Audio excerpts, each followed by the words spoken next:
अस्सलाम वालेकुम नूरानी असरात की प्यारी बहनों। क्या आपने कभी सोचा है कि अल्लाह पाक ने हमारी किचन में मौजूद छोटी छोटी चीज़ों में कैसी कैसी बरकत रखी है। आज की वीडियो में मैं आपको रिज़्क की तंगी ख़त्म करने का वो राज बताने जा रही हूँ जो बरसों से सीना ब सीना चला आ रहा है।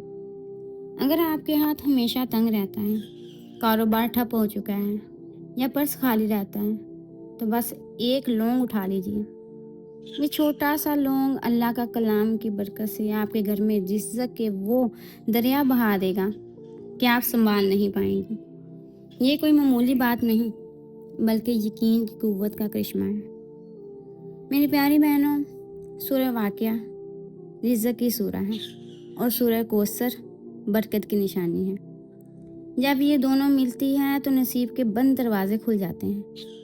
लौंग पर यह अमल इसलिए किया जाता है क्योंकि इसकी खुशबू और तसीर वजीफ़े की एनर्जी को महफूज कर लेती है। इसे रिज़्क़ की पोटली भी कहा जाता है। याद रखें, अल्लाह उन्हें देता है जो उस पर कामिल भरोसा रखते हैं। अब तवज्जो से सुनिए, इसे करने का सही तरीका क्या है। किसी भी दिन बावजू होकर सुकून से बैठ जाएं।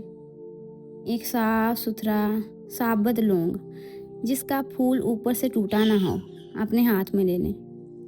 7 मरतबा दुरूद इब्राहिमी पढ़ें। फिर 1 मरतबा सूरह वाक़िया की तिलावत करें। इसके बाद 45 मरतबा सूरह कौसर पढ़कर लौंग पर दम करके फूंक दें। आखिर में फिर 7 मरतबा दुरूद इब्राहिमी पढ़ें।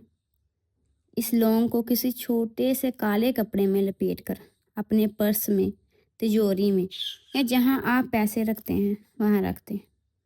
मेरी बहनों, ये लौंग जब तक आपके पास रहेगा, इंशाअल्लाह वो जगह कभी पैसों से खाली नहीं होगी। गैब से ऐसी मदद आएगी कि आप हैरान रह जाएंगे। इस ख़ास अमल की इजाज़त के लिए वीडियो को शेयर करें और कमेंट में सुबहान अल्लाह लिखकर अपनी मोहब्बत का इजहार करें।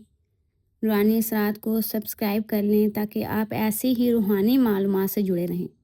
अल्लाह आपके रिज़्क़ में बेपनाह इजाफ़ा फरमाए। आमीन सुम्मा आमीन।